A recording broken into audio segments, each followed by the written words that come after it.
Today we're very pleased to have Dr. Childress speak about the topic of attachment and parental alienation in a revolutionary way.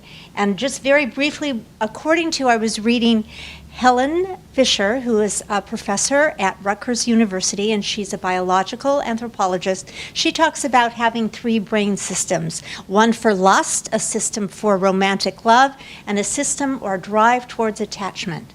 And so as young children, when they're growing up, that secure bond between a parent is correlated with emotional well-being. And Dr. Childress is here today because what happens when that is ruptured? What happens when there's a divorce? So without further ado, I'll turn it over to Dr. Childress. Thank you. Thank you, Barbara. Let me start by thanking California Southern University for the opportunity to talk today about an issue that I believe is very important to a set of children and families going through what's called high conflict divorce that involves, traditionally it's been called parental alienation, and it involves a child's rejection of a relationship with a normal range and affectionately available parent because of the distorted parenting practices of the other parent during the high conflict divorce. And it's a very tragic situation, and it's a situation that's not particularly well understood at this point. This is a companion lecture to my previous talk on the theoretical foundations for an attachment-based model of the construct of parental alienation. And in this particular talk today, I'm going to be addressing diagnostic issues and treatment issues related to an attachment-based model of parental alienation. But to begin with here, I'd like to just review some of the theoretical foundations. For a more thorough discussion of that, you can go back to my other previous talk. The construct of parental alienation was first put forward by a psychiatrist, Richard Gardner, back in the 1980s, who identified this process involved in family dynamic involved in high conflict divorce that he called parental alienation syndrome.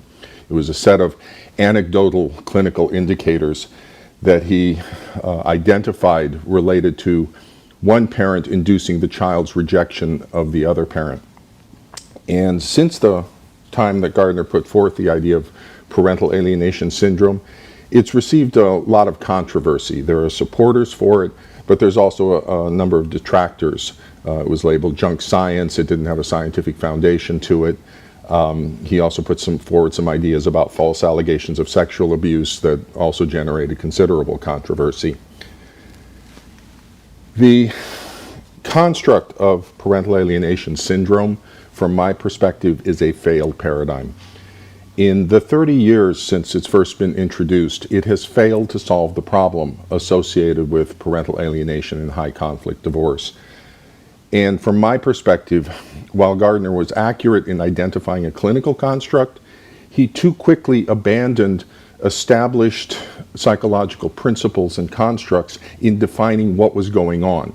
And so he proposed, in my view, too quickly this idea of a new syndrome out there that was not based in any established psychological principles. And because of that, we have been unable to leverage the construct of parental alienation syndrome to solve the problem. And so over 30 years, we are still mired in a lot of controversy and a lot of difficulty for the targeted parents who are rejected by their children. Gardner's model for parental alienation syndrome is, in my view, a failed theoretical paradigm because it does not establish what the processes are within established and accepted psychological principles and constructs that we can then use to understand what's happening in the family. It's a failed diagnostic paradigm because his anecdotal set of 8 clinical indicators, things like a campaign of denigration or borrowed scenarios, don't have any foundation in any other theoretical principles. And so whether or not it's present or absence is open to debate, and oftentimes leads to the third problematic issues regarding parental alienation syndrome, is that it's a failed legal paradigm, because it requires that we litigate whether or not parental alienation is occurring. And that can be tremendously expensive for the targeted parents. It can involve years of litigation trying to prove parental alienation in court, and it can only be proven in the most egregious cases. So very insidious and subtle forms, we're unable to prove it in the legal system, and having to prove it in the legal system unduly burdens targeted parents so that many of them cannot afford to do that, and so then lose a relationship with their children. And it's also a failed therapeutic paradigm, because even if we accept parental alienation syndrome, it doesn't guide us as to what it is and how to treat it. And so, from my perspective, when I first ran into this about a decade ago and decided that this was an issue that needed resolution, I went back to the foundations and began to redefine what the construct of parental alienation is, but from within standard and accepted psychological principles and constructs. Now, my background is in attention deficit hyperactivity disorder, as well as early childhood mental health. And in that early childhood mental health, I have a background in attachment theory and the attachment system.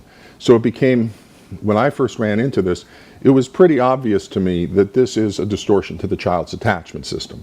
A child rejecting an affectional bond with a normal range and affectionately available parent is a problem in the attachment system. And then I also recognized in the symptom display, I'm a family systems therapist, so the cross-generational coalition, the child's triangulation, the spousal conflict, as well as some key personality disorder symptoms in the child's symptom display, particularly an absence of empathy and splitting, which are both characteristic of narcissistic borderline personalities. And I'm seeing those in a child's symptoms. I'm going, uh-oh, and we have this enmeshed relationship with the allied and supposedly favored parent, and so there's personality disorder dynamics involved. And so I set about understanding an attachment-based model, or parental alienation from an attachment-based framework.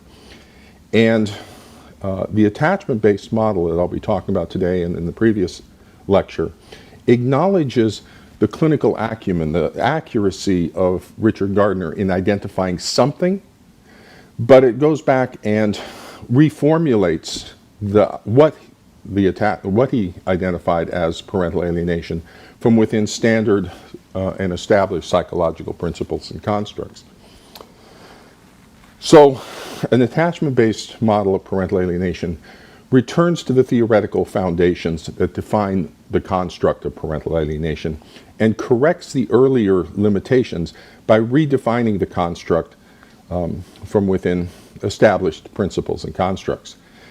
And as such, it represents a new paradigm for understanding and defining the construct of parental alienation and high conflict divorce. So let me now talk about the paradigm shift. Here's a model or a diagram for what we'll be talking about in terms of an attachment-based model. It starts with the disorganized, preoccupied attachment of the alienating parent.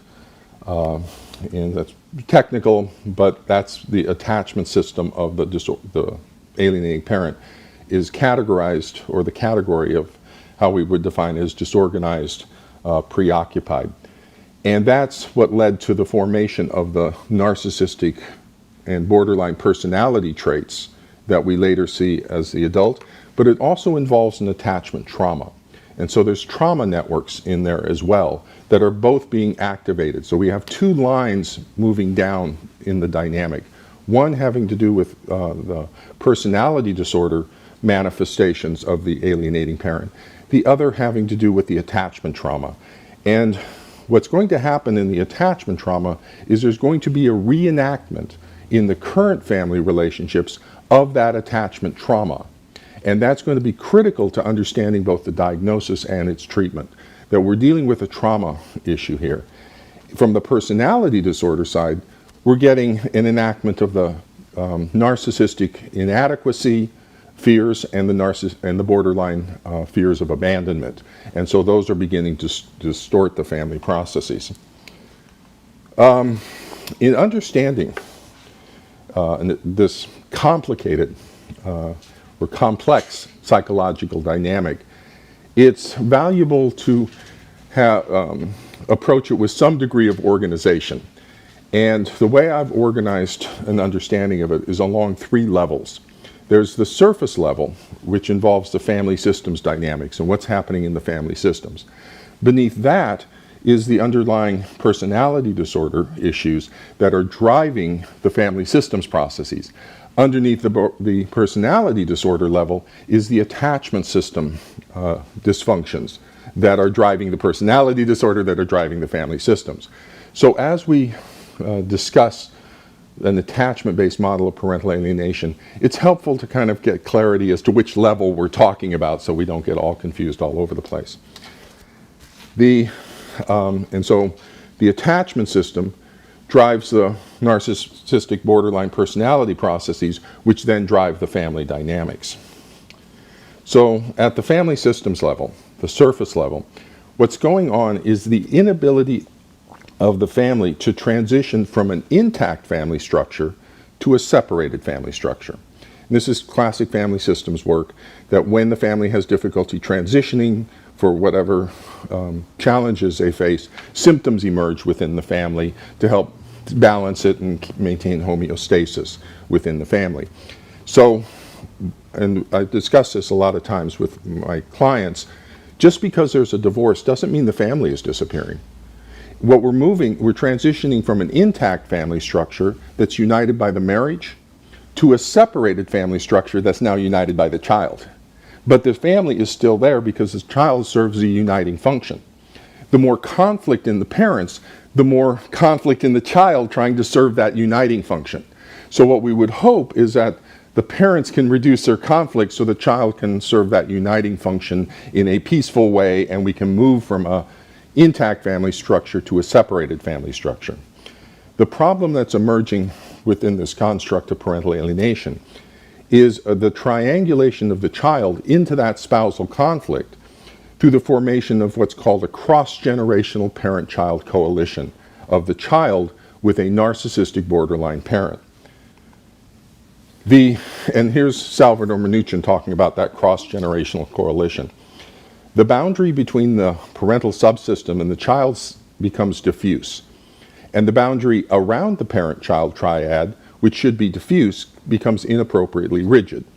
This type of structure is called a rigid triangle. The rigid triangle can also take the form of a stable coalition. One of the parents joins the child in a rigidly bounded cross-generational coalition against the other parent. That's essentially what parental alienation is. It's a cross-generational coalition of one parent with the child against the other parent. The little tweaking difference is that the parent who's in the coalition has a narcissistic borderline personality disorder. And that transmutes that coalition into a particularly malignant and virulent form that is lethal to the other parent's relationship with the child because of the severe pathology of the narcissistic borderline parent. Jay Haley, another preeminent family systems theorist, also describes this cross-generational coalition. The people responding to each other in the triangle are not peers, but one of them is from a different generation from the other two, so the parent and the child. In the process of their interaction together, the person of one generation forms a coalition with the person of the other generation against his peer. By coalition is meant a process of joint action which is against the third person. The coalition between the two persons is denied. That is, there is a certain behavior which indicates a coalition, which, when it is queried, will be denied as a coalition. In essence, so Salvador Minuchin calls it a rigid triangle. Jay Haley calls it a perverse triangle because it's crossing generational boundaries, and we should never cross generational boundaries. So in essence, the perverse triangle is one in which the separation of generations is breached in a covert way. When this occurs as a repetitive pattern, the symptom will be pathological. So rather than Gardner's model that says it's a new syndrome, Oh, no. It's standard family systems kind of stuff. It's just a cross-generational coalition with a narcissistic borderline parent. Here's his quote. So the addition of parental narcissistic and or borderline pathology to a cross-generational parent-child coalition transmutes the coalition into a particularly virulent and malignant form of the family dynamic that acts to terminate the child's relationship with the other parent. So now at the personality disorder level of things, one of the things that's important to understand is the equivalency of the narcissistic borderline process. And so I'm going to be using those terms together. They're not actually sort of separate personality dynamics. Kernberg noted that. If you drop down to the attachment system level, we form expectations about ourselves in relationship and others in relationship. For both the narcissistic and borderline process, self is inadequate. I'm inadequate in the relationship, and my expectations of other is that I'm going to be abandoned. The difference is that borderline experiences that directly and gets very chaotic in their emotions. The narcissist has developed a narcissistic defense against that experience, and so I'm grandiose, and so they reject others. So Kernberg here says one subgroup of borderline patients, namely the narcissistic personalities, seem to have a defensive organization similar to borderline conditions, and yet many of them function at a much better psychosocial level.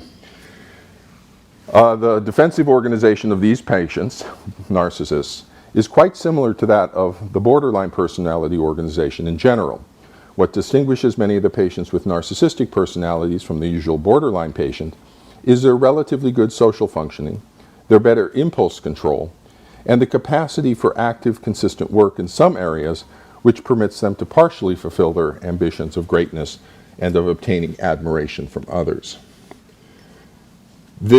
Under stress, both narcissistic borderline types personalities can decompensate into delusional belief systems.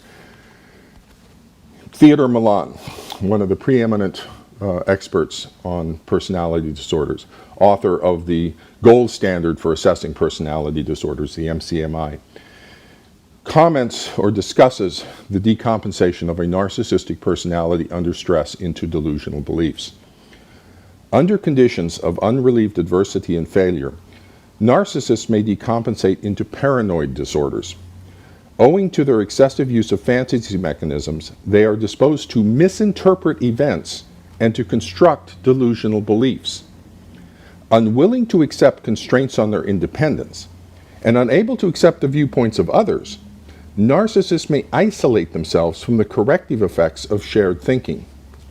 Alone, they may ruminate and weave their beliefs into a network of fanciful and totally invalid suspicions.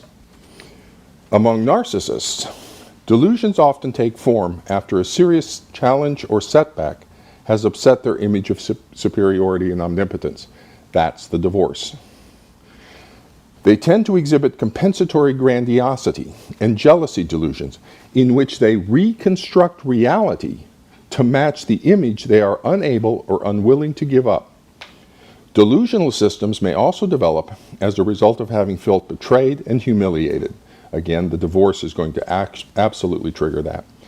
Here we may see the rapid unfolding of persecutory delusions and an arrogant grandiosity characterized by verbal attacks and bombast. I'm going to come back to this again when we talk about the reenactment narrative. And so it's important to recognize that narcissistic borderline personalities decompensate into delusional beliefs. And a lot of people think of the psychotic domain around schizophrenia or something that's very flamboyant. Not necessarily. This would be considered an encapsulated delusion.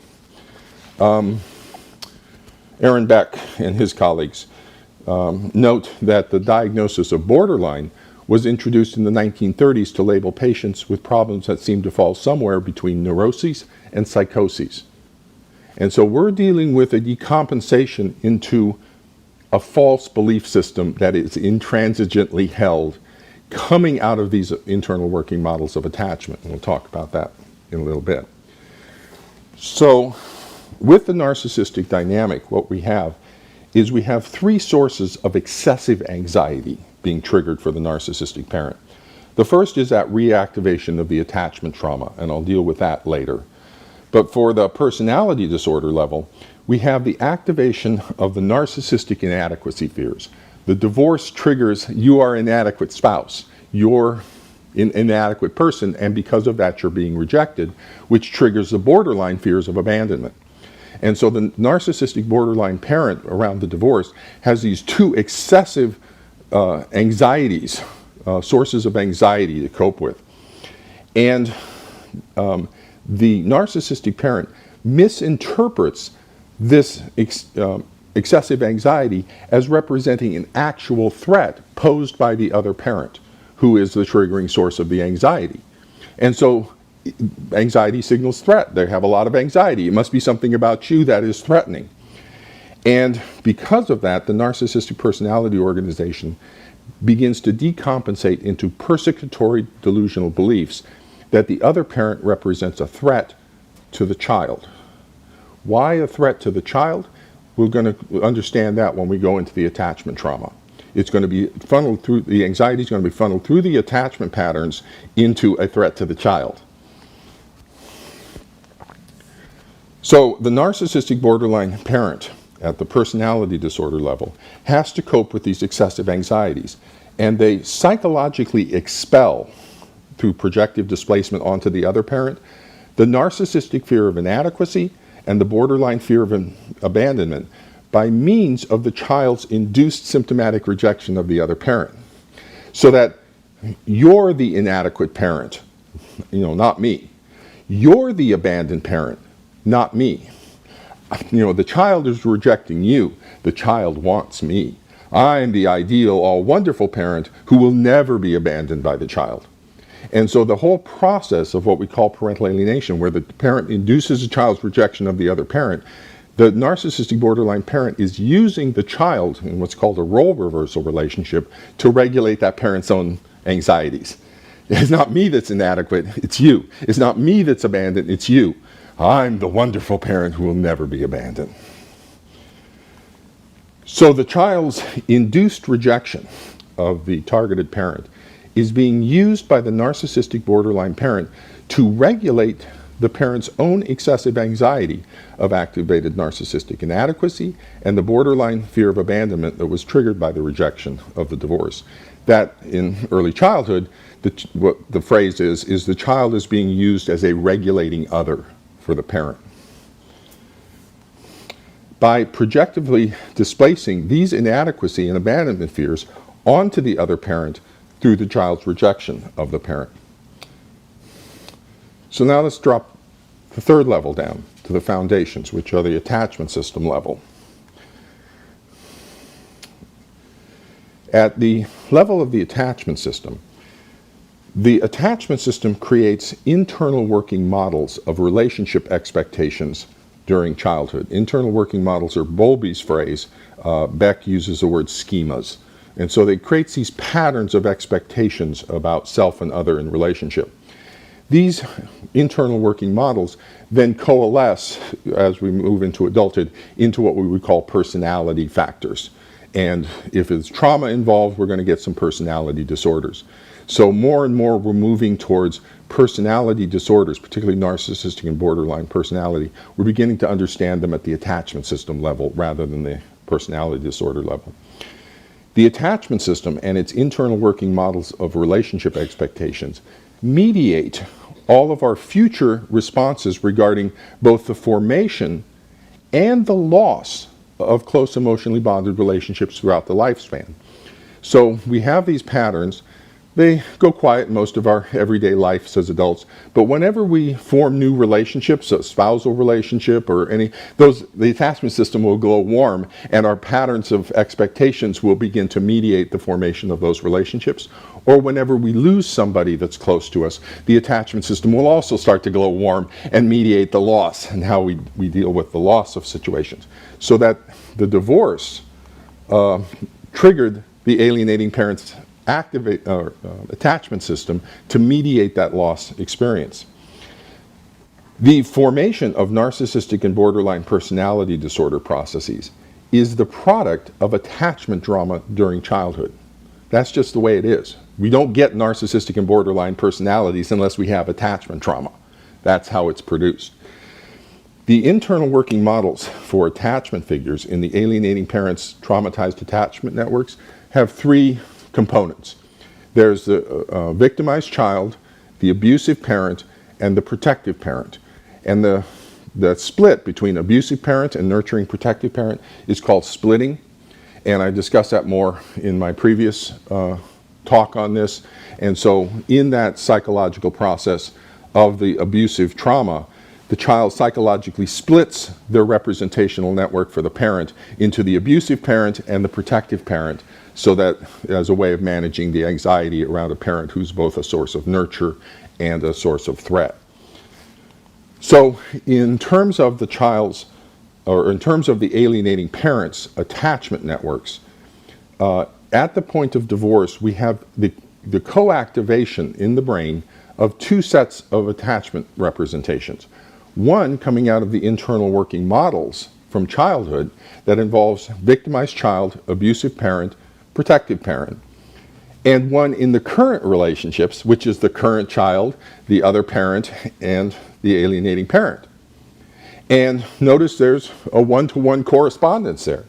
And so in the brain, when you have the co-activation of two sets of brain networks, one from the past, one from the current situation, there is a psychological fusion of these two brain networks, an equivalency between these two co-activated networks, so that the co-activation within the attachment system of two sets of representational networks, one for the persons in the current family relationships and one set embedded in the internal working models of attachment system, create a psychological fusion or psychological equivalency between the patterns embedded in the internal working models of the current people in the current relationships.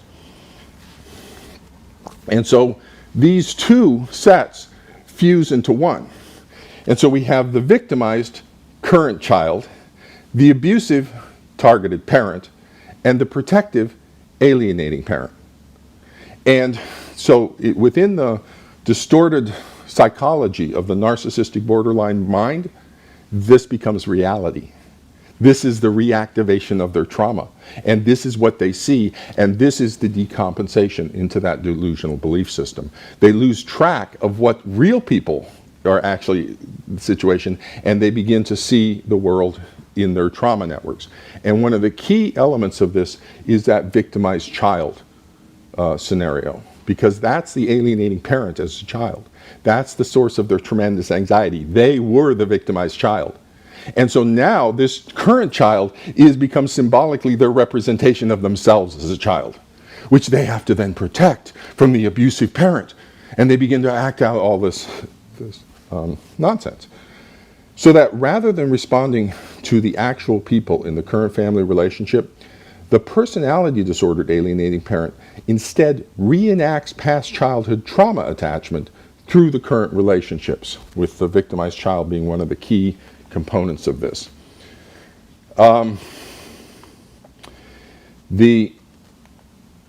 In terms of representing the importance of this reenactment, the victimized child role is central to this whole reenactment trauma, because it then defines the other two roles.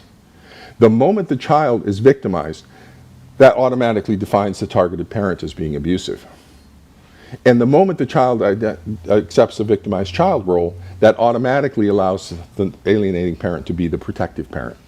And so the critical feature in this whole dynamic is getting the child to adopt the victimized child role. So let's understanding the reenactment narrative. The divorce triggers three separate but interrelated sources of tremendous anxiety for the narcissistic borderline parent. The narcissistic anxiety associated with activation of primal self-inadequacy. The borderline anxiety surrounding a tremendous fear of abandonment, and also a trauma anxiety around the internal working models of attachment that are in the pattern of victimized child, abusive parent. The narcissistic borderline parent misinterprets the meaning of this anxiety as falsely representing a threat posed by the other parent as a triggering origin for the anxiety. The origins of the delusional processes lay in the misattribution of causality for an authentic experience of immense anxiety. The subsequent activity of the alienating narcissistic borderline parent essentially represents efforts at anxiety management regarding these three tremendous sources of anxiety. And then we see our full display of what's going on in terms of parental alienation. So the intense anxiety of the narcissistic borderline parent is being channeled into and through the reactivated trauma network patterns of the internal working models, the organizing schemas of the attachment system, abusive parent, victimized child, protective parent. And so that's why the child, the other parent represents a risk to the child because it's coming through those attachment networks. Now, the way the narcissistic borderline parent induces a child's symptoms is complex, is subtle. There's a lot of ideas within the current issues surrounding parental alienation and high conflict divorce that it has to do with the other parent, the alienating parent, bad-mouthing the other parent or saying bad things in front of the child. It's not how it happens. It's much subtler. It's much more complex than that. Because if it was just a matter of that, the kid would go, no, I like my mom. She's fine. It's a much subtler process that happens. The reenactment narrative of abusive parent, victimized child, protective parent, that essentially represents the symptom features of parental alienation, is created by inducing the child to adopt the victimized child role. That's the critical element. If I can get the child to believe they're a victim, then it automatically defines the other parent as abusive and automatically defines me as the protective parent. So that's the critical feature. So the key to creating the reenactment narrative is to induce the child into adopting the victimized child role. Everything else flows from that. So the way that that's induced is the alienating parent will first elicit a criticism from the child. And so the narcissistic borderline parent will elicit the criticism through motivated, over-anxious, and directive questioning, such as, how did everything go at your father's house? Did everything go okay? And you get this anxious, did everything go okay? Child, let's say, says, yeah, everything was fine. Really? You two got along okay? Nothing happened? And so the parent won't accept that response. They'll keep probing. They'll keep, come on, tell me something. Give me something. And even if it's very mild, such as, well, it was kind of boring. Okay, how mild a criticism is that? It was kind of boring. The next phase is where the alienating parent distorts that and exaggerates that. So, yeah, it was kind of boring. Oh, I can't believe your father didn't have anything planned for you to do. He only has one weekend with you, and he can't come up with anything for you guys to do together. Oh, gosh, he's only thinking of himself. I can't believe that. Okay, so in the response of the narcissistic borderline parent, they exaggerate and distort this and communicate to the child that the other parent is something wrong with the other parent. In addition, it's the child who is offering the criticism. The narcissistic borderline parent is simply supposedly being a supportive parent to the child, which allows the narcissistic borderline parent to adopt that coveted role as the all-wonderful, protective, supportive parent. And this presentation that offered to the child, I'm your supportive parent, I'm the one who cares about you, is in direct contrast to the presentation of the other parent that they're abusively inadequate, they're not caring enough for you. The narcissistic borderline parent acquires the proper answers from the child through subtle communication cues, such as the loss of emotional tone if the child doesn't give the right answer. So how was everything at your mom's house? It was good. Oh, okay. And just that drop in emotional tone signals, that's the wrong answer. Or, because we're dealing with narcissistic borderline, they may get a little angry at the child. So how is everything over there? Fine. Really? Okay, you need to clean your room. You need to do this. And all of a sudden they get a little hostility and angry because they gave the wrong answer. And through that process, it's very easy to communicate to the child what's the right answer to give mom, what's the wrong answer to give mom, what's the right answer to give dad, what's the wrong answer to give dad. So the child begins to pay attention to what the parent wants, because it can be dangerous living with a narcissistic borderline personality. The narcissistic rage and the borderline angry is very sharp and very intense. And then on the reverse side, the emotionally animated responses of the parent signal you gave me the right answer. Okay, so when the child says, oh, they got mad at me for not cleaning the dishwasher. It's like, oh my goodness, oh, and the child recognizes that the parent loves that. That's a good answer, because now the parent gets all upset and oh, how terrible things are. But to all external appearances, supposedly, the narcissistic borderline parent is simply being supportive of the child. They're not bad-mouthing the other parent. They're simply being an understanding and wonderful parent. And that's the communication to the child as well. And so if therapists or attorneys or the judge ask the child, is your parent bad-mouthing? No, I'm the one doing the bad-mouthing.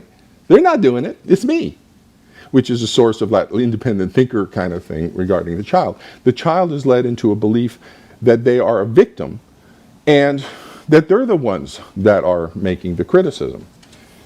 In addition, the narcissistic borderline parent conveys meaning to the child that the other parenting, the parenting practices of the other parent are abusively inadequate to the child.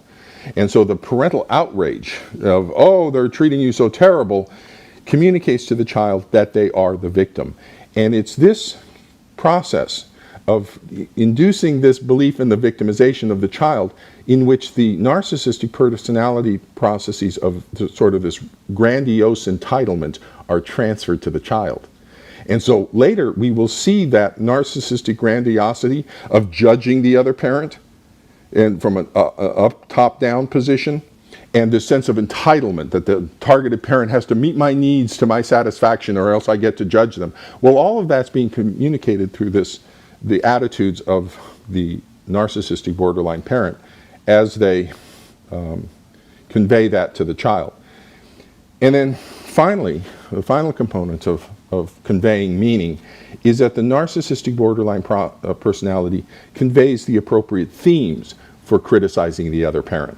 So you have, oh, I can't believe your father, didn't have anything for you to do. He's only has the one weekend. You should, you'd think he could, arrange to have something to do. So there's your sense of entitlement. He's just so selfish. He only thinks about what he wants. So they slip in that criticism.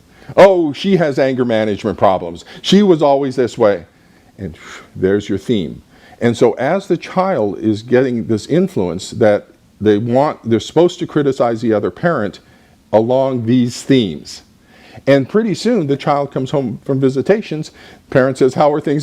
The child feeds right the theme, right the stuff, and it just feeds that whole reenactment narrative. So that the alienating parent, the narcissistic borderline parent, since the child is fulfilling their role as a victimized child, the alienating parent can then adopt the role of the supportive, nurturing parent. Oh, I so care about you. Oh, it's so terrible that you have to put up with that. Oh, and then they display that to all the therapists, to all the attorneys, this coveted role as the all-wonderful, perfectly nurturing parent. So through the continual repetitions of this motivated and directed questioning process, the child is induced into adopting the victimized child role. The moment the child adopts this victimized child role in the reenactment narrative, this immediately and automatically defines the targeted parent into the abusive parent role. And so all the therapists, when the child presents and says, I'm a victimized child, all the therapists believe that and go, well, you must be an abusive parent then. And immediately the focus is taken off of the narcissistic borderline parent and the disordered parenting practices of this parent and their inadequacy and all this stuff, and it's put on the other parent. You're a bad parent. Now the other parent has to prove a negative. They have to prove, I'm not an abusive parent, I'm actually a good parent.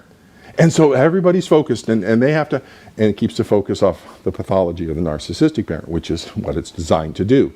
The narcissistic parent puts the child out front in a role reversal relationship and then hides behind the child and presents as the nurturing parent, which is the role they want as the all-wonderful narcissist.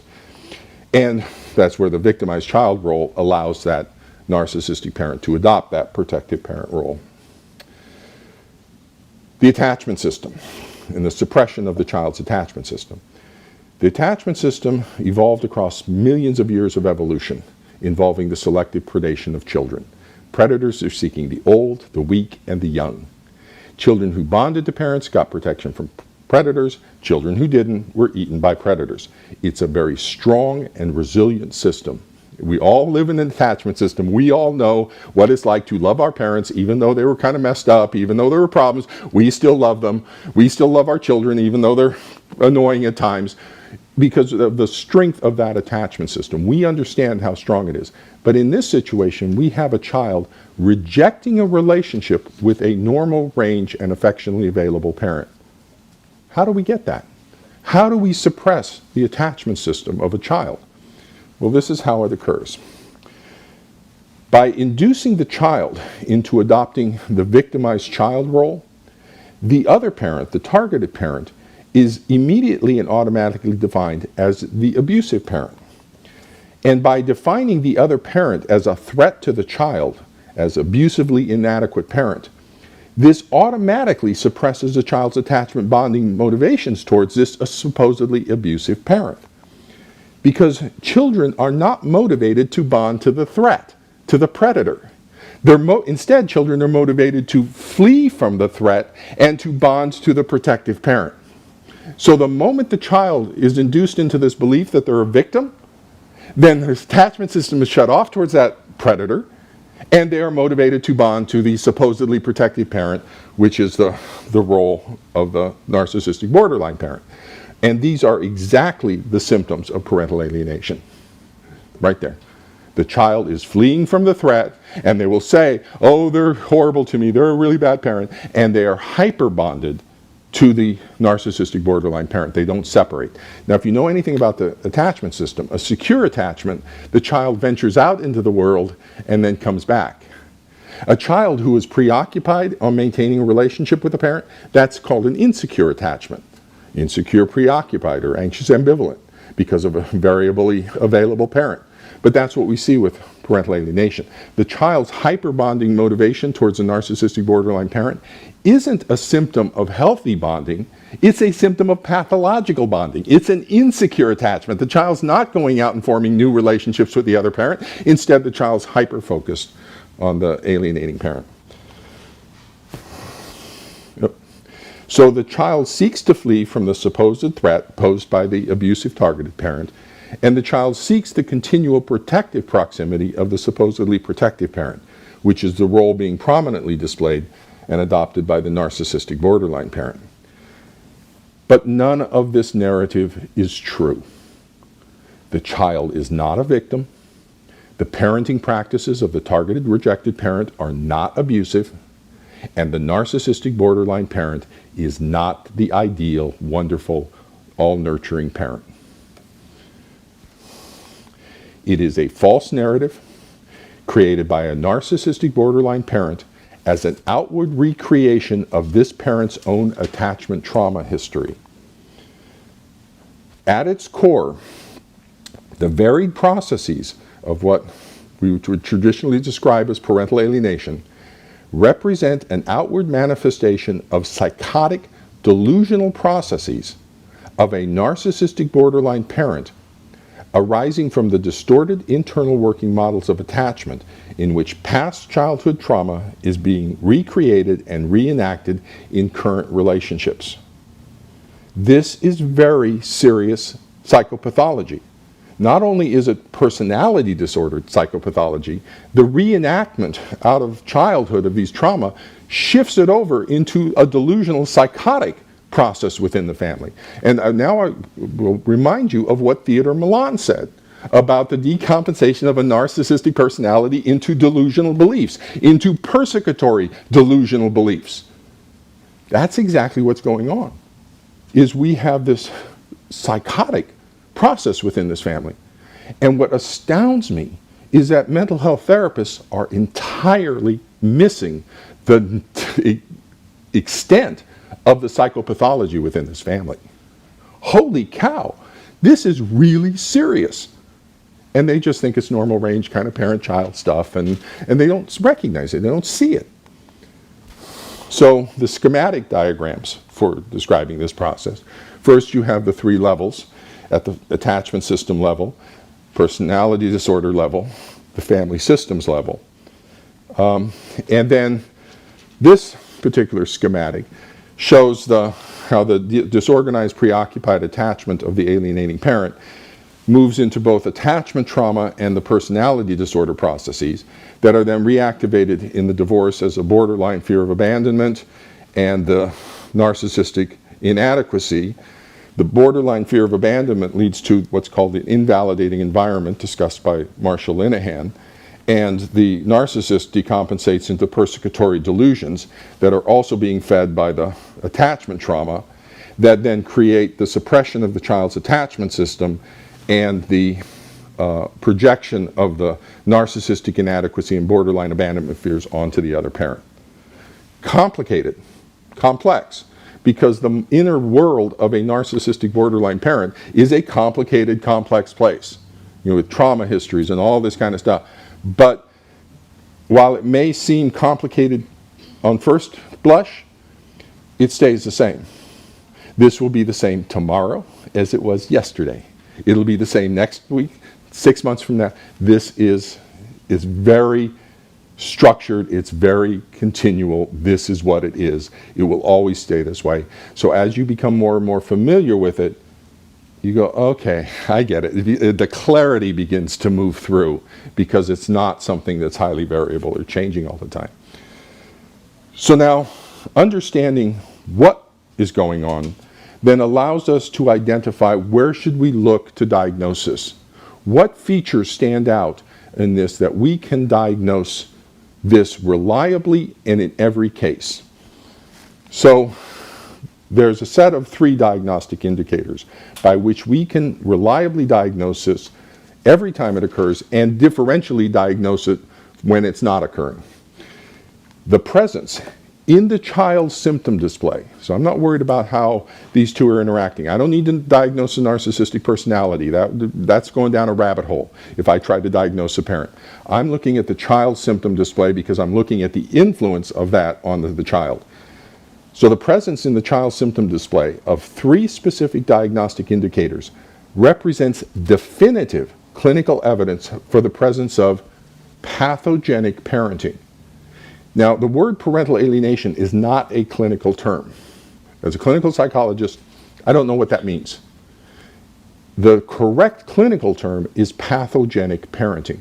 Patho is pathology, genic, genesis, the creation. It's parenting practices that are creating a pathology in the child. The word pathogenic parenting is used a lot in attachment work because that's what messes up the kid's attachment system, is pathogenic parenting. And so that's the correct clinical term. So the 3 diagnostic indicators are definitive clinical evidence of pathogenic parenting practices by the allied and supposedly favored parent that are directly responsible for the child's symptomatic cutoff of a relationship with the other parent. Cutoff is a term out of Bowen family systems work. Notice that definition there never uses the word parental alienation. We don't need it. Okay? We can define this entirely within standard psychological constructs. The 3 diagnostic indicators are the attachment system suppression, which you don't see. That's an aberrant display of the child's attachment system. You will also see a set of personality disorder symptoms in the child's symptom display that are being acquired from the influence of a narcissistic personality. And then you will see this delusional belief that the child is a victim that represents the trauma reenactment. So, criterion 1, the attachment system suppression. The child's symptom display evidences a selective and targeted suppression of the normal range functioning of the child's attachment bonding motivations toward one parent, in which the child seeks to entirely cut off a relationship with this parent. That doesn't happen. Children who cut off a relationship with a parent were eaten by predators. The attachment system motivates children's bonding to parents, even bad parents. In fact, especially bad parents. Because if I have a bad parent, that puts me at risk of predation, so I develop an insecure attachment where I'm more strongly motivated to bond to the bad parent. Cutting off the relationship is indicative that there's a narcissistic parent somewhere. It's either that parent, you're a narcissist, and so you're abusive to me, or sexual predation, or physical violence, or something, and so now it's authentic. Or if you're not the problematic parent, it's the other one that's narcissist. One way or the other, that's how we see cutoffs in relationships. The additional criteria is that we have the absence of severely dysfunctional parenting by the targeted rejected parent. A clinical assessment of the parenting behavior of the rejected parent provides no evidence for severely dysfunctional parenting, such as chronic parental substance abuse, parental violence, or parental sexual abuse of the child that would account for the child's complete rejection of a parent. So if I got a child rejecting parent, I'm going to look at the parent and say, are you physically abusive? Or was there a history of domestic violence? Is there, methamphetamine addict? Is there something that would account for that level of distortion to the child's attachment system? In the absence of that, if you're roughly normal range, well then, that doesn't account for it. The third element is that roughly normal range.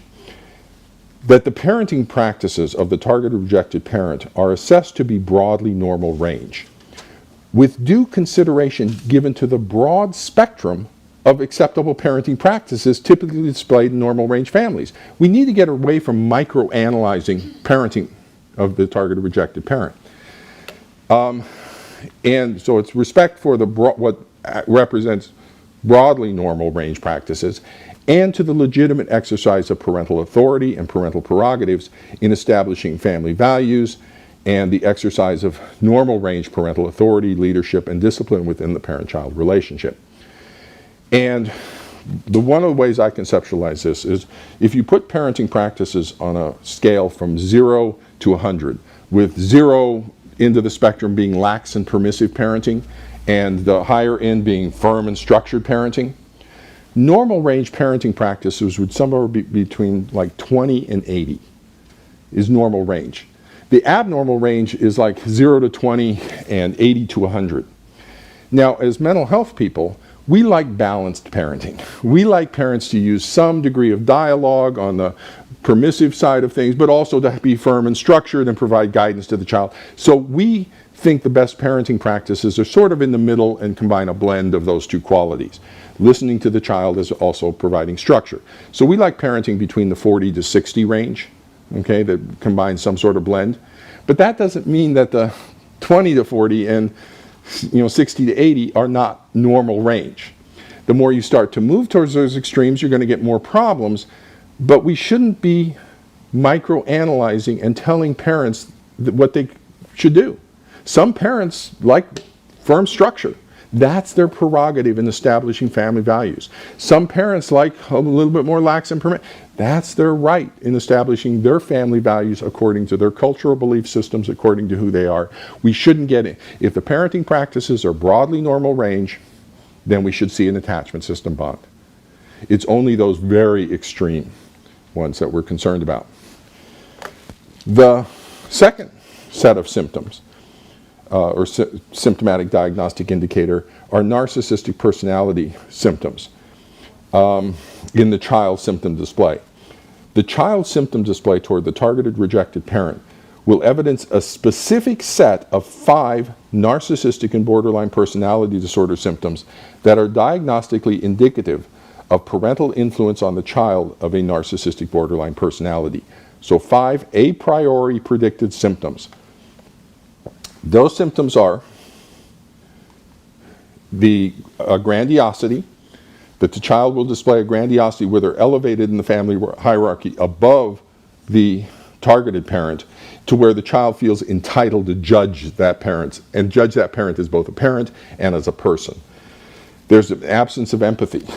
The child will say and do very cruel things to the targeted rejected parent without any sense of caring or compassion or empathy for the parent. A sense of entitlement, that the child expects the targeted parent to meet their every need to the child's satisfaction, or else the child feels entitled to exact or retaliatory revenge upon the parent.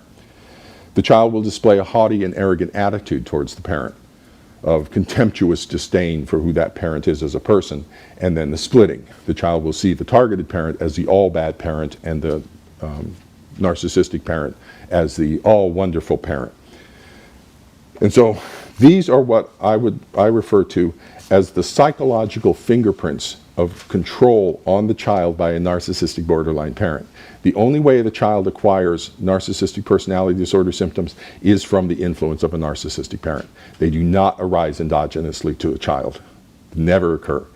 And a lot of therapists who don't get it, who don't understand this, look at this set of symptoms and think they're oppositional defiant symptoms or normal range kind of conflict stuff. They're not aware of personality disorder dynamics. One of the key areas that should provoke a look at this is the child's absence of empathy. That's a very unique symptom. You don't see absence of empathy except in autism, narcissistic personality, or antisocial personality. Any other kids, I deal with angry, grumpy kids all the time, ADHD, oppositional defiant, throwing chairs through walls, big argument. The child still has empathy once they calm down from their angry. This kid, no empathy, no compassion for the targeted parent. And the splitting dynamic. All good, all bad. Things once defined don't change. Okay, that splitting should trigger any mental health professional to begin to look for a narcissistic borderline personality. Now, there is an anxiety variant of this, where especially occurs in younger children, typically children around 4, 5, 6 years old, where the child displays an excessive anxiety towards a targeted rejected parent. So it's not this grandiose judgment of them. They're terrified of being with that parent. And the source of that is because a narcissistic alienating parent is communicating the other parent's a threat to you. And so the little 40-year-old goes, oh really, they're that bad a threat to me? And so they're terrified. Recognizing this particular symptom is as you go down the child's anxiety, it will meet DSM criteria, DSM-5 criteria for a phobic anxiety. So you just walk it down, you look at it and you say, I have a child with a phobia, but the type of phobia will be this bizarre and unrealistic mother type or father type. The child has a phobia towards their father. That's just weird. That just doesn't happen. The attachment system would prevent that from happening. You don't have a phobia towards your parent because a predator's going to eat you. You're going to fall off a cliff. Bad things are going to happen. And so it is an induced phobia coming from the emotional signaling of the narcissistic borderline parent. The third symptom criteria, the diagnostic criteria, is the existence of a persecutory delusional belief. The child's symptoms will display an intransigently held, fixed and false belief, i.e. a delusion, call it an encapsulated delusion, regarding the fundamental parental inadequacy of the targeted rejected parent, in which the child characterizes a relationship with the targeted rejected parent as being emotionally or psychologically abusive of the child. The child may use this fixed and false belief regarding the supposedly abusive inadequacy of the targeted parent to then justify the child's rejection of the targeted parent, that the targeted parent deserves to be rejected because of the supposedly abusive parenting practices of this parent. Very characteristic. If you hear that theme coming forward, that the parent deserves to be rejected, deserves to be punished, think attachment-based parental alienation. It is almost so characteristic that it becomes a diagnostic sign. I didn't include it as part of it because you may not always display, but boy, that attitude is just prevalent. The parent deserves it. Now, let me make a comment at this point, which is that the actual underlying psychotic process supporting the delusional belief system is the reenactment narrative originating in the traumatized attachment networks of the narcissistic borderline parent's attachment system, in which there's a psychological equivalency of the past internal working models of attachment and the current family relationships, so that the narcissistic borderline parent is reenacting past trauma in current relationships by inducing the child into adopting the victimized child role. That's the psychotic process. That's the source of the delusion. That's the iceberg. What we see on the surface is the child has acquired that belief system and that the abusive inadequacy. But if you're diagnosing this, you can look for the actual psychotic process in the family. Look for that reenactment narrative and all the themes of that reenactment narrative, and then you just have the cherry on the top of the kid's actual belief system. So the presence of all three of symptoms in the child's symptom display represent definitive diagnostic evidence for the presence of pathogenic parenting emanating from the allied and supposedly favored parent as being the direct causal agent for the cutoff of the child's attachment bonding motivations towards the other parent. There is no other explanation possible for the presence in the child's symptom display of all three of these symptoms together other than pathogenic parenting associated with an attachment-based model of parental alienation. If you see this, it's the only way you get to these symptoms. So it's a very clear dichotomous diagnosis. You see this set, that's what we're looking at. If you don't see this set, then something else is going on. The DSM-5 diagnosis. If we see this set of symptoms in the child's symptom display, the appropriate DSM diagnosis, and I have an essay article on my website that goes into this in more detail. It's essentially an adjustment disorder with mixed disturbance of emotions and conduct. This requires a stressor. The stressor is not the divorce. The stressor is living with a narcissistic borderline parent. It's a chronic stressor of living with a narcissistic borderline parent that's producing an adjustment disorder to adjusting to the family's transition. Then we have some V codes, a parent-child relationship problem with both parents, child affected by relationships distress, and child psychological abuse confirmed. And let me talk about that for a second. The process of parental alienation represents pathogenic parenting by a narcissistic borderline parent that is inducing significant developmental pathology, the suppression of the attachment system, personality pathology, narcissistic and borderline personality traits in the child, and psychiatric pathology, a delusional belief in the child that's resulting in their loss of a relationship with the parent, in the loss of an affectionately bonded relationship with a normal range and affectionately available parent. That when you have parenting practices that are inducing that degree of pathology in the child, that attachment-based parental alienation ceases to be a child custody issue and becomes a child protection issue. That we have personality disorder symptoms beginning to emerge in the child, a delusional belief system where they're losing a relationship with a normal range and affectionately available parent, and the suppression of their attachment system that's going to mess up not only their life, but potentially the lives of their children and their spouse, and the attachment system is going to mess up a number of different relationships in their life. That's a child protection issue. So moving to therapy. That therapy requires that we know what we're treating. And that's one of the major problems out there right now, is people don't know what they're treating with this. They don't know it's a psychotic disorder. They don't know that it's a personality process or that it's a transgenerational transmission of attachment trauma. That children and families evidencing the diagnostic indicators of attachment-based parental alienation represent a special population requiring specialized professional knowledge, training, and expertise to competently diagnose and treat. That mental health therapists and evaluators working with this special population of children and families should possess a professional level of competence in the following areas: the attachment system, its characteristic patterns of functioning and dysfunctioning, personality disorder dynamics, with a particular focus on narcissistic and borderline personality processes, delusional belief systems, particularly surrounding narcissistic and borderline personality disorder processes and trauma reenactment, and family systems theory focused on recognizing cross-generational parent-child coalitions. So let me take that a little bit deeper. With the attachment theory, to be professionally competent working with this special population, the therapists and child custody evaluators, anybody working with this group of kids and families, should have professionally competent, the professionally competent assessment and treatment to the child's attachment system requires a knowledge of the developmental origins of the attachment system, the interpersonal and psychological functions served by the attachment system across the lifespan. People tend to think of attachments only relevant to childhood. No, it's not. It mediates relationships across the lifespan.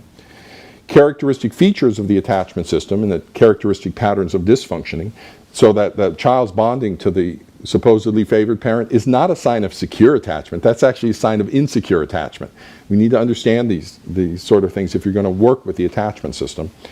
And the attachment system expression in parent-child relationships, particularly with regard to the neurodevelopmental role of protest behavior.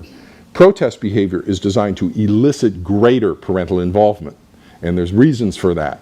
The child acting up is designed to elicit parental involvement. Here we have a child acting out to detach, to sever parental involvement. That's not normal. That's not how the brain works. With regard to personality disorder dynamics, professional familiarity with the clinical display of narcissistic and personality dynamics, such as Beck and his colleagues, Kernberg, Linehan, Milan, including the expression of these personality dynamics in family relationships and the features of co-narcissistic behavioral displays in children. Rappaport has an article about that, the co-narcissist and what that child looks like. The decompensation of narcissistic and borderline personality dynamics into delusional belief systems under stress, and the invalidating environment that's discussed by Linehan relative to the borderline process.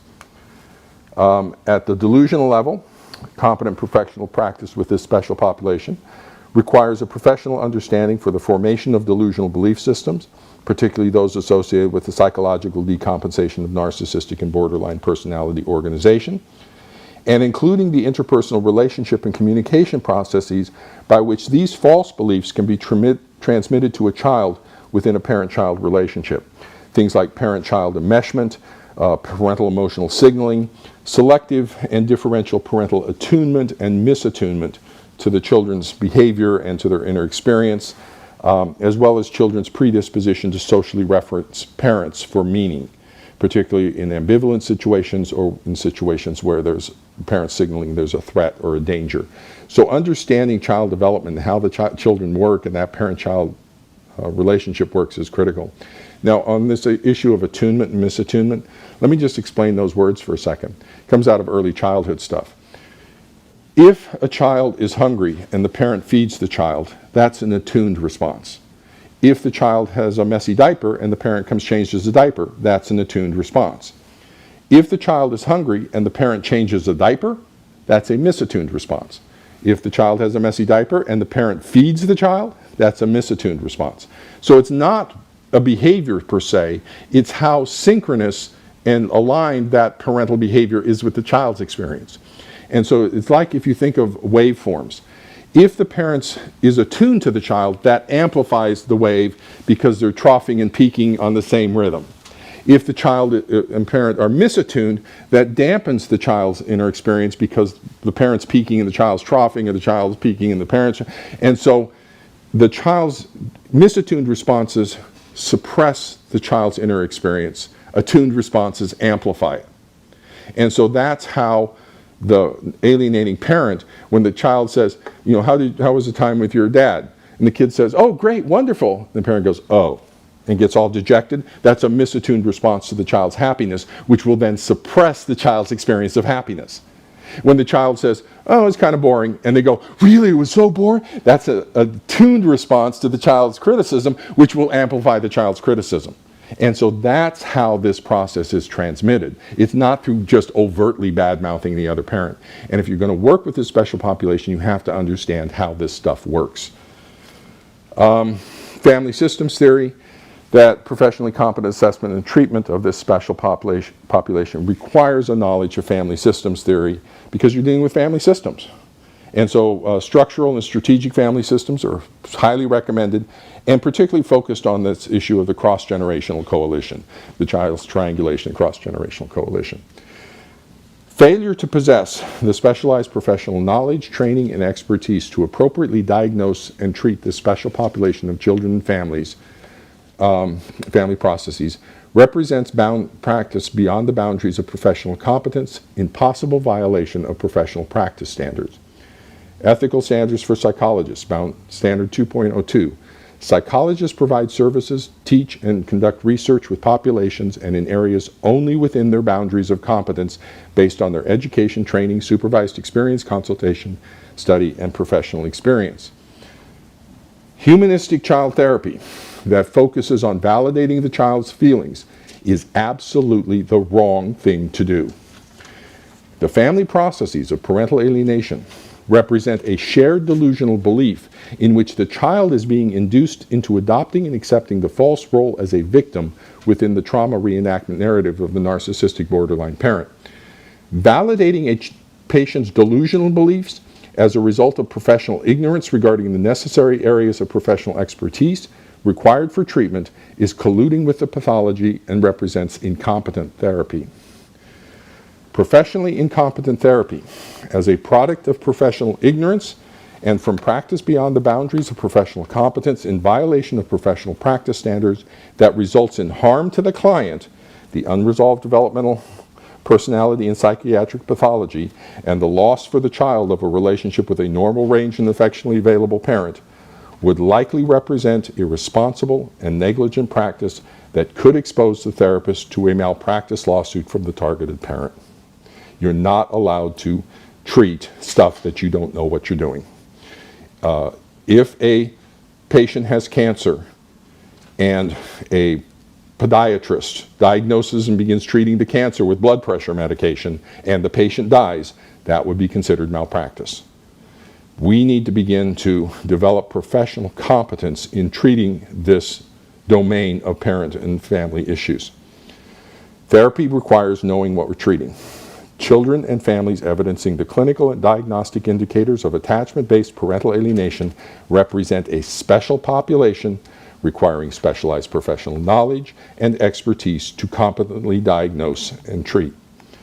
So let's talk about therapy from an attachment-based model. An attachment-based model of parental alienation provides a coherent description of what we're treating at the family systems level, at the personality disorder level, and the attachment level. At the family systems level, we're treating the child's triangulation into a cross-generational coalition with a narcissistic borderline parent that is against the other parent, and the two impediments to the transition are an unprocessed grief response and the splitting dynamic of the narcissistic borderline parent, and I discussed those in the previous series, in previous lecture.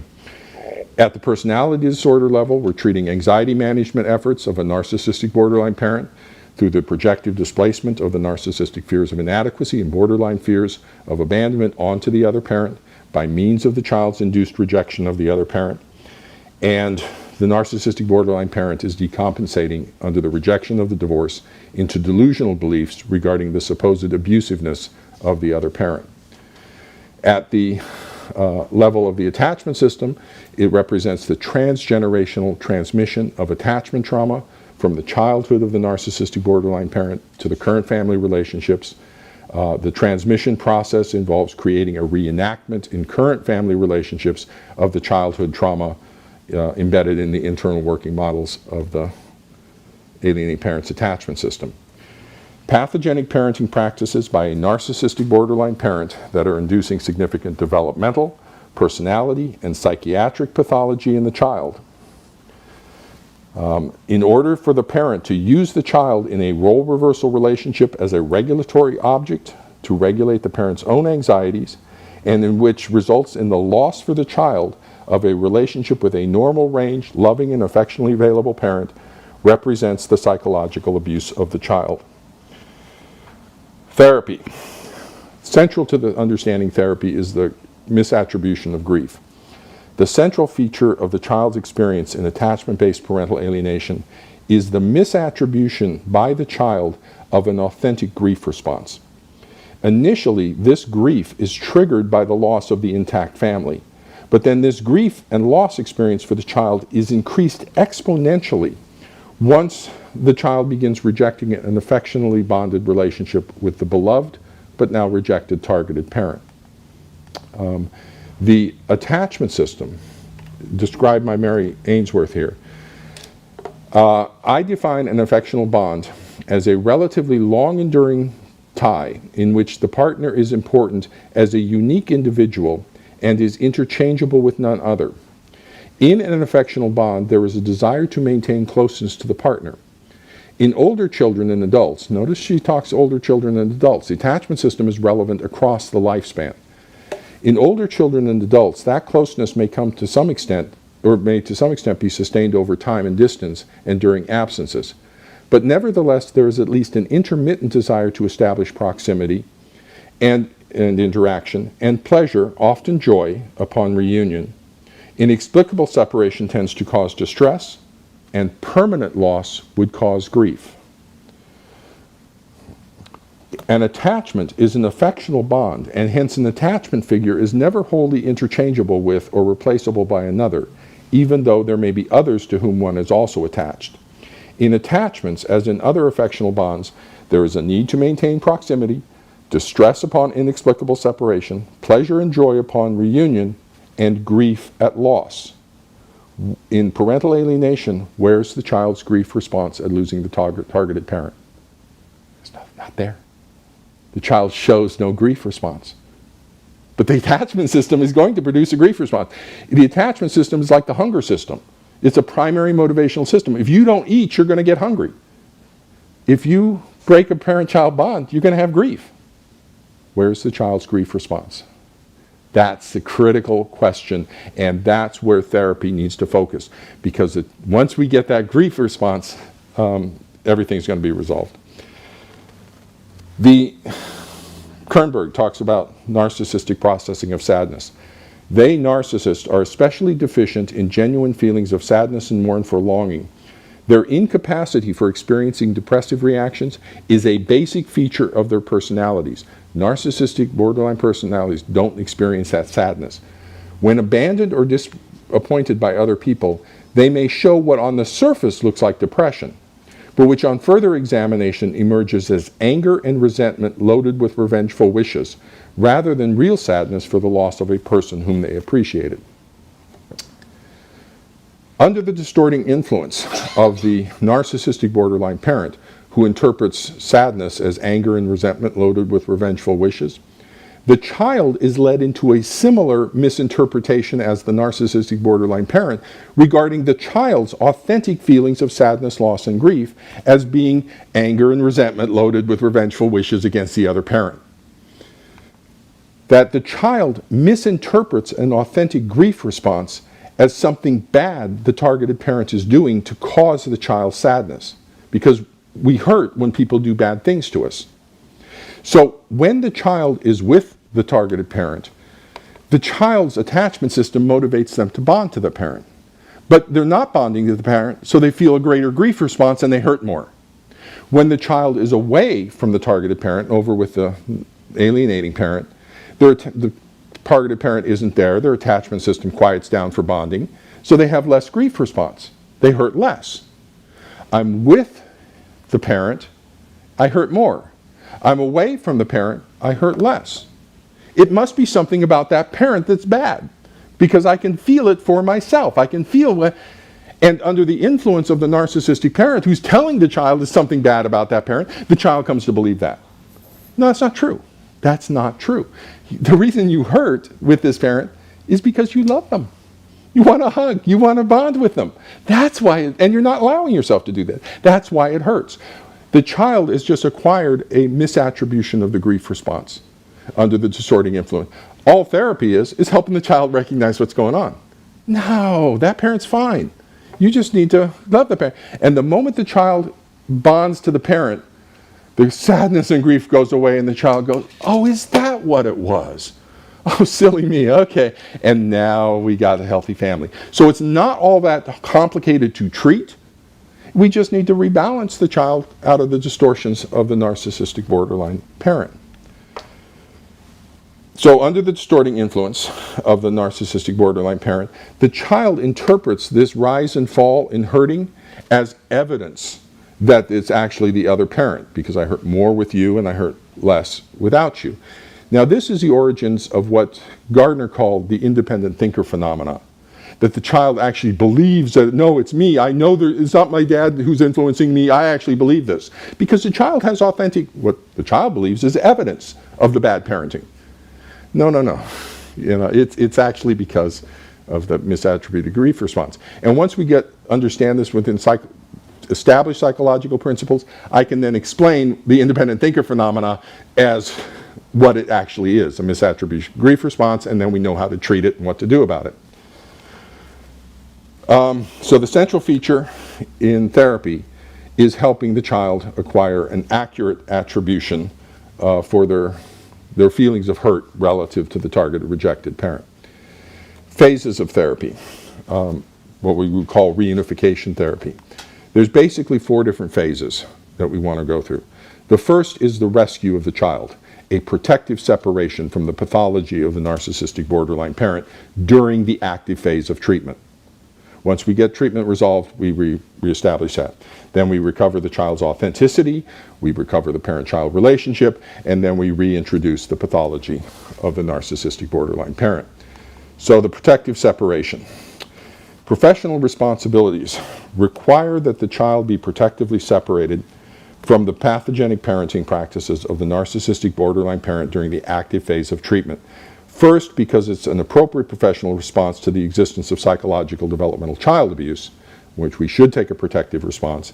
Second, it's to protect the child from emotional, psychological, and developmental harm during the active phase of therapy of the child's treatment and recovery. So initiating therapy with children in this special population without first acquiring the child's protective separation from the ongoing pathogenic parenting of the narcissistic borderline parent places a child at risk of harm from 2 sources. First, from the ongoing psychological abuse of the narcissistic borderline parent that's inducing these symptoms in the child. But also during therapy, if I'm trying to restore the child's normal range balanced functioning and the narcissistic borderline parent is trying to keep the child pathological, we're going to be forcing the child and we're going to rip the child apart psychologically. And so in order to change the child, I need to remove the pathogenic influence of the parent that will then allow me to restore the child's balanced functioning, and then I restore the parent.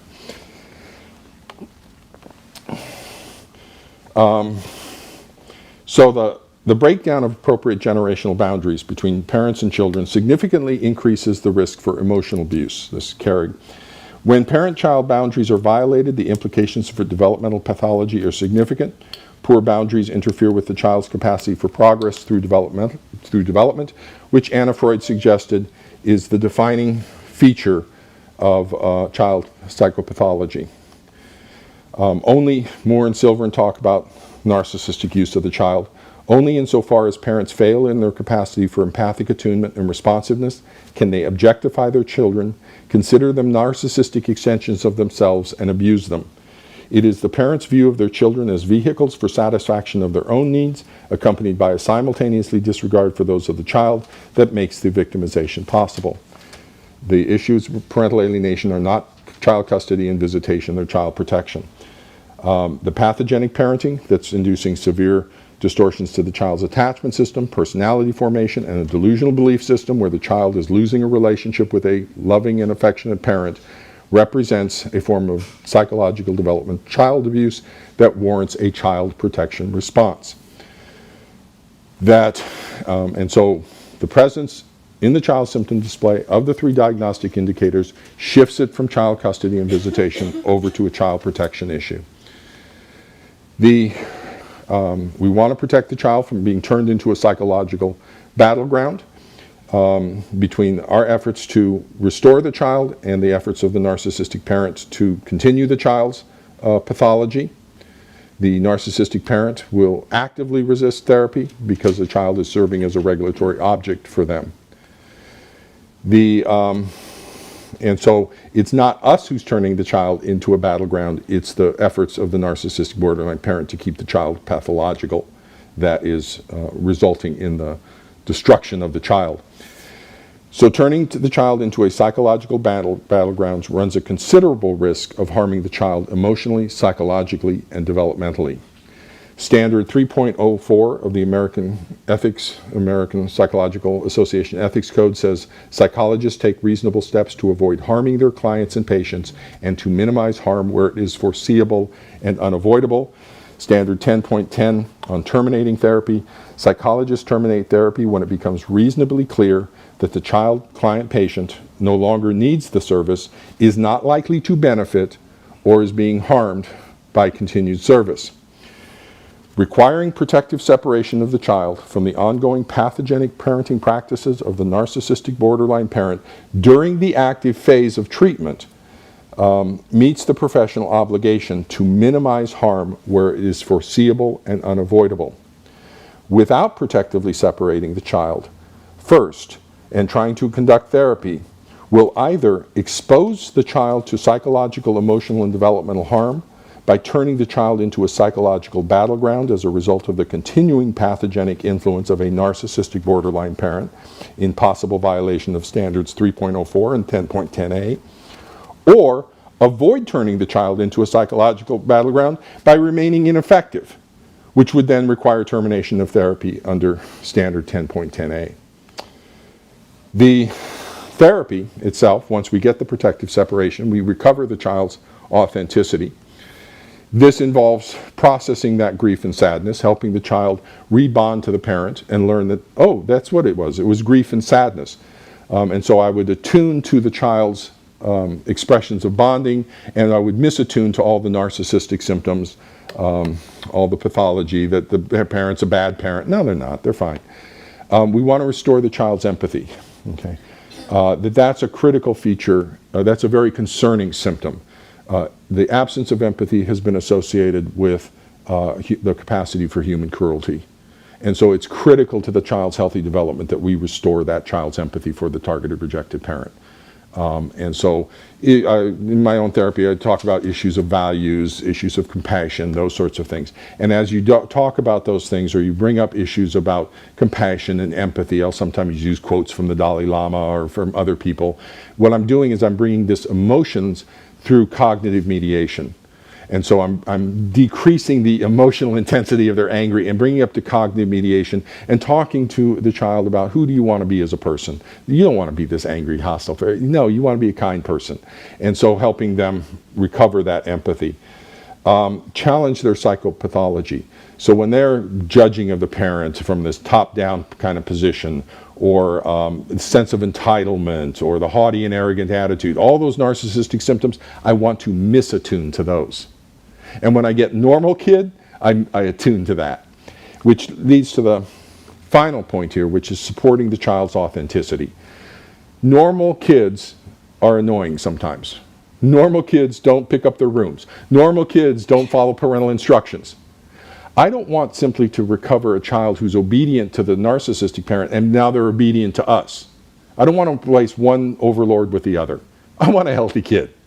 And so when I hear normal range kind of healthy parent-child conflict, I'm going to take the kid's voice and say, you know what, kid doesn't want to clean their room. As long as the child is talking up to the parent rather than talking down to the parent, I will take the voice and bring it to the parent because that's appropriate. It's an adult talking to an adult. I don't have a child judging a parent. And then the child can hear me bring their issues to their parent in a mature and responsible way. And then the parent responds and I dialogue with them. And then I'll turn back to the child and talk about what the parent brought up. And I'll begin to help this family develop normal range conflict resolution that doesn't involve all this pathological judging and rejecting and all this other stuff. And so it's restoring the authenticity of the family relationships that have been distorted by the narcissistic borderline parent. Restoring the relationship with the targeted parent. In this, I want to revalidate the targeted rejected parent as a nurturing, protective parent. And so when the child says they're abusive, I just, no, they're not. No, that's normal range parent. They took my iPhone away. Well, you were being a little jerk. You were giving them attitude. Parents do that all the time. That's not abusive parenting. And in doing that, in misattuning with their haughty and arrogant judgments that they deserve to be punished, all those distortions that are coming from the narcissistic parent, I misattune to those and I say, no, they're normal range. They love you very much. They just care about you. And I highlight that The moment I revalidate them as a protective parent, the child's attachment system turns on again, because they're no longer the predator. They're no longer the threat. So the moment I say you're their normal range parent, the kid's attachment system goes on, and then all I have to do is just give a little boost to say, love them. Boom, love them. The child's grief response goes away, and the child goes, oh, is that what this was all about? And I go, yeah. Okay. And then we move into the final phase once that takes place, which is to reintroduce a pathogenic parent. Kids love both parents, even the narcissistic borderline parent. Kids love them. In fact, the kid loves them so much they're willing to almost sacrifice themselves because that they realize that parent needs them. They're willing to submit to being a role reversal narcissistic object to that parent because they love them so much. So we reintroduce that parent. Now, I do need to make a few adjustments to make sure the other parent doesn't distort them back into their pathology, but a few little tweaks and stuff about how to cope with that parent's kind of stuff. What do you do when the parent wants you to criticize, the targeted parent, and how do you manage that? Little coping skills on that. I think of it this way, is the attachment system is, the brain is like a computer, and the attachment system is like a software program, like Microsoft Word, that's being downloaded from the more mature nervous system of the parent to the child's nervous system. And so we have a computer download of a software program, the attachment system. The problem is that in the parent's attachment system, there are some corrupt files with some bad code in them that are crashing the child's attachment system when they get downloaded. So essentially what therapy is we're like Norton antivirus or McAfee. We're going into those corrupt files of the child's attachment system, doing a little cleansing, taking out a few of the corrupt codes, and then boom, the child's attachment system starts to operate again, and now we're going to reintroduce the virus. Oh, we just need to put in little virus scans and some stuff on the surface so that it doesn't reinfect the computer. There we go. That's the therapeutic process. My references at the end, that's me on the slides. If you want more information, I have it on my website. There's information on my blog, and my email's there. Now, I don't want to scare you away from saying, oh, this is professional boundaries of competence and issues and all these sorts of things. If you have watched this seminar and the other seminar, you are more knowledgeable than any other therapist out there. And so I don't want to, we just simply need to know what we're treating. And this framework gives you the support to know what you're treating so then you can do it well. If you have any questions, if you want consultation, there's my email address. Drop me an email. Put in your title, professional consultation, so it pops up on my thing. I will consult with you free of charge. For initial consultation, you want to consult about diagnosis or treatment or something, to pop me an email. We'll talk a little bit. If you want to set up something longer, we'll talk about that. But initial consultation, I will just absolutely be happy to consult with you on this sort of stuff. I don't want to scare people away from treating who know what they're doing. But people who don't know what they're doing, yeah, stay away. This is very serious psychopathology, and it's hurting kids if we don't take care of them.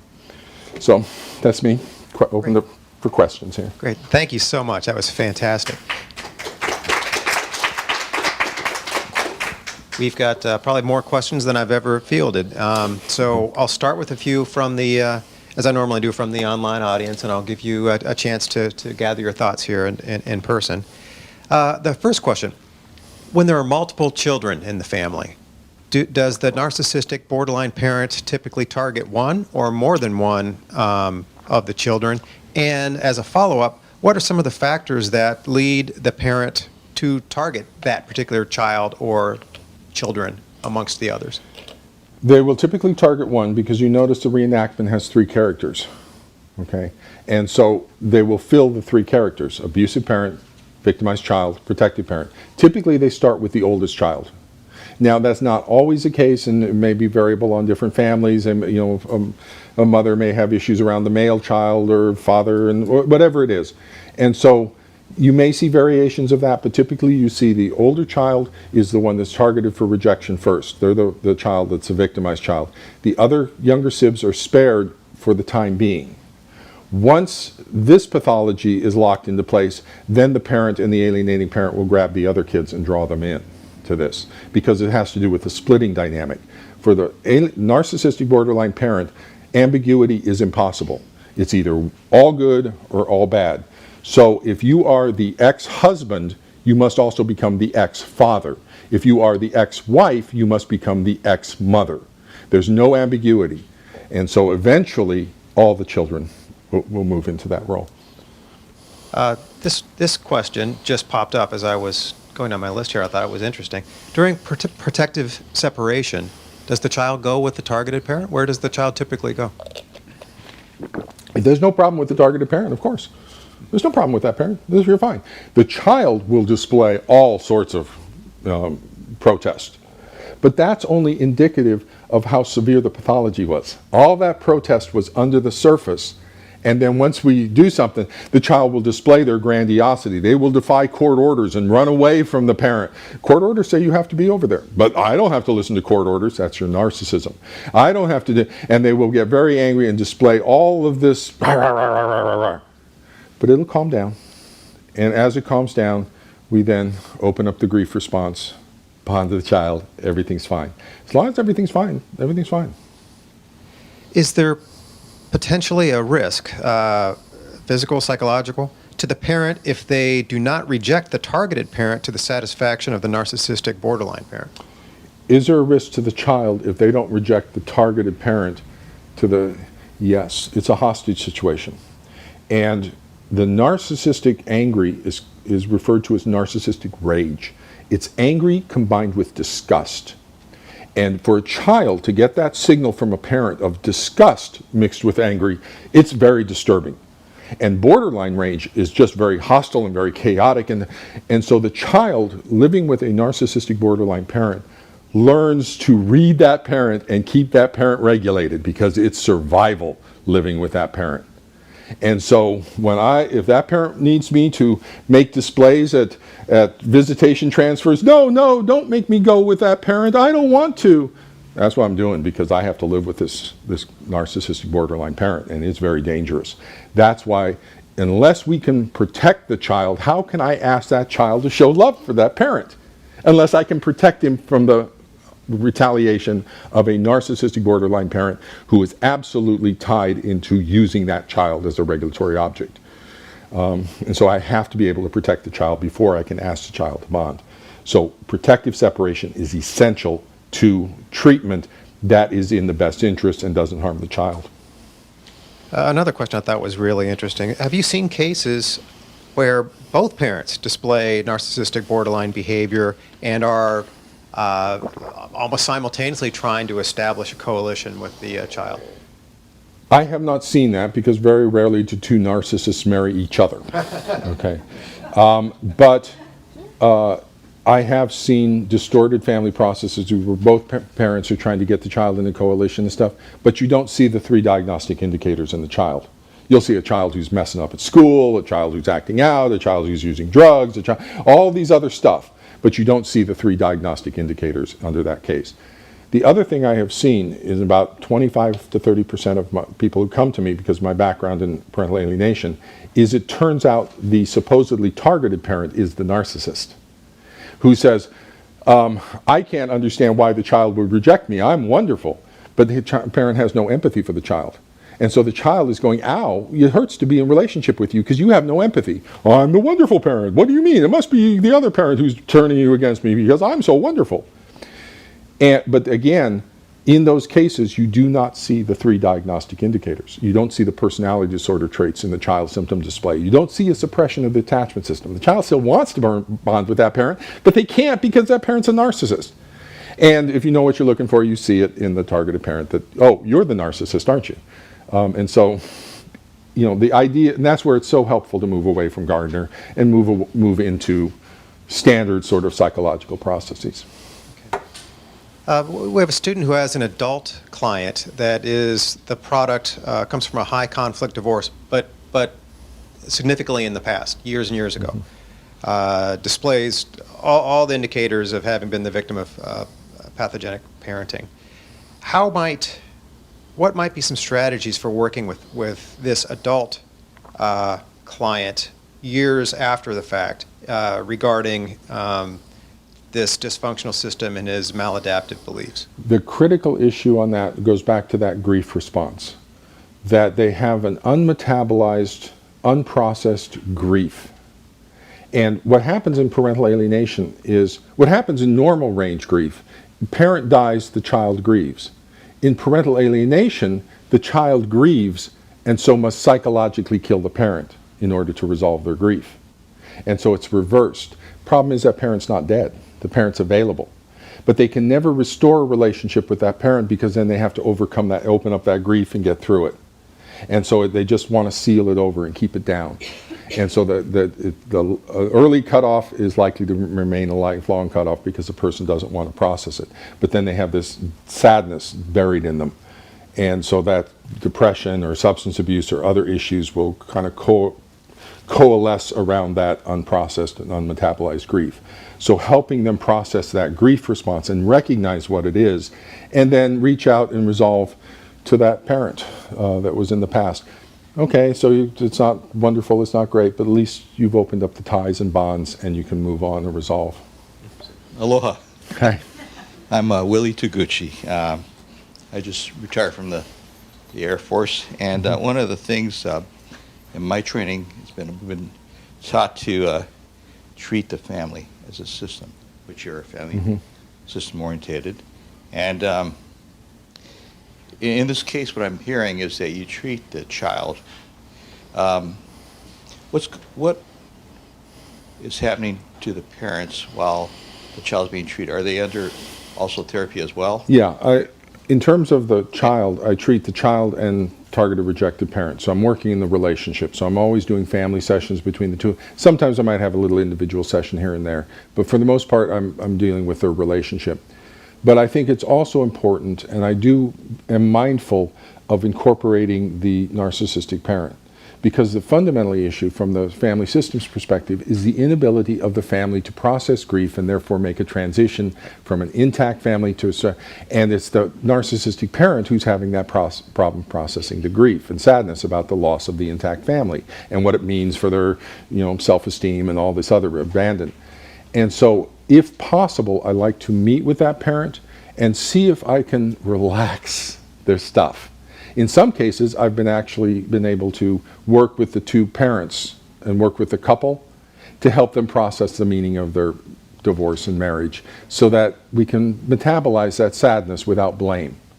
And so move this family over into the separated family structure that's bonded by the child. And so that's the best approach. If I can work that and help everybody, then it frees the child and I'm not having to do that. Issues come up, though, sometimes with the narcissistic borderline parent who's in this delusional belief system that the child is being abused, and they filed 3 different child protective service cases, all of them unfounded, and you say all of these have been unfounded, and they'll say, well, they might become abusive.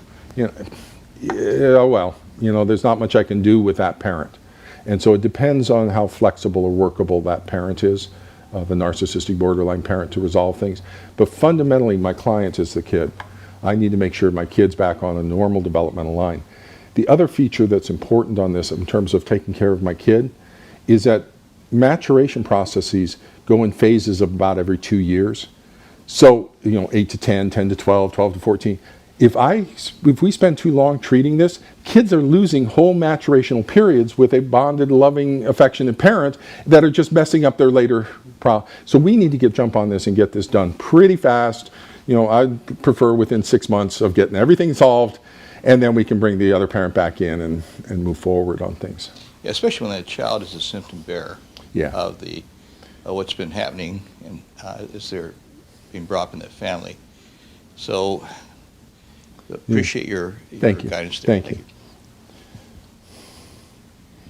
I have a question about protective separation. How easy is that to achieve? Given the court system and right now, it's impossible to achieve through the court system. Okay, and that needs to change.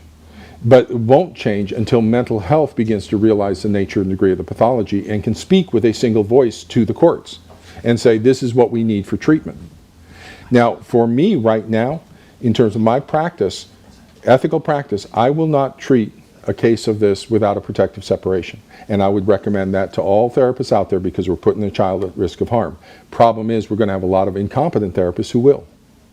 And so until we get the incompetent therapist to also stop treating, to recognize what the pathology, then if mental health therapists go to the court and say, you know what, I'm looking at these 3 diagnostic indicators, attachment-based parental alienation, treatment needs a protective separation, nobody's treating.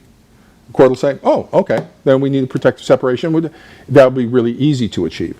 Right now, though, we got to spend 5-6 years in litigation, hundreds of thousands of dollars spent on attorneys to try to get the court to separate, and then custody evaluations to say, well, it's going on, but what do we do about this?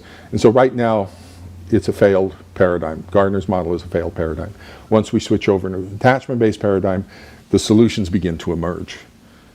Yeah. Hi, my name is Liz Alessio. My question is, what if the targeted rejected parent really does have a problem like substance abuse and the child really is a victim? How would this affect their diagnosis? The child will probably not show narcissistic borderline symptoms. They're not going to show an absence of empathy. They're not going to show a sense of entitlement.